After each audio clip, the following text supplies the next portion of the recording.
आखिरी समैया धना पिया के बोलावई पियावा से मांगई वचनिया ना आखिरी समैया धना पिया के बोलावई पियावा से मांगई वचनिया ना हमारे ना रहे स्वामी दूसर जीने लाया बेटा के होई दूर गतिया ना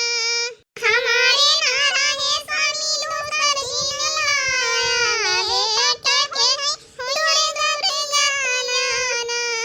अपना तो गइले पिया या पानी नौकरिया अपना तो गइले स्वामी या पानी नौकरिया बेटावा के भेजे स्कूलवाना बेटावा के भेजे स्कूलवाना पढ़ा लिखला उठे बिया जब घरे का हेरैला किन अपन महतरिया ना पढ़ा लिखला उठे बिया जब घरे हेरैला किन अपन महतरिया ना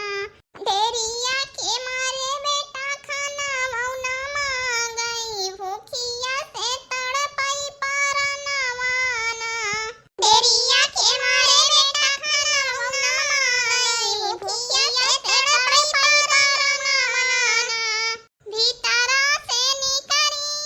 मैबा महतरिया हाथवा में ले है छुरिया कटरिया ना भीतरा से निकरी मैबा महतरिया हाथवा में ले है छुरिया कटरिया ना पाए हाथे पकड़ीनी पापी ना मुड़ावा दाहिने हाथे काटीनी मुड़ावा ना पाए हाथे पकड़ीनी ना पकड़ी मुड़ावा दाहिने हाथे काटवारा बनवाना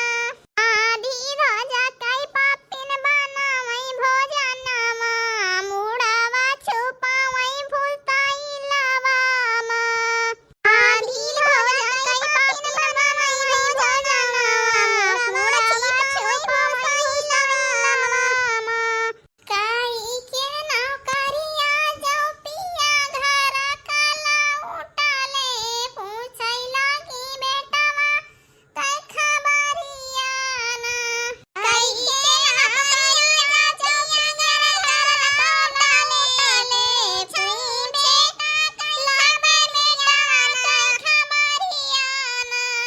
तोहरै तो स्वामी बेटा दूध भात खाइले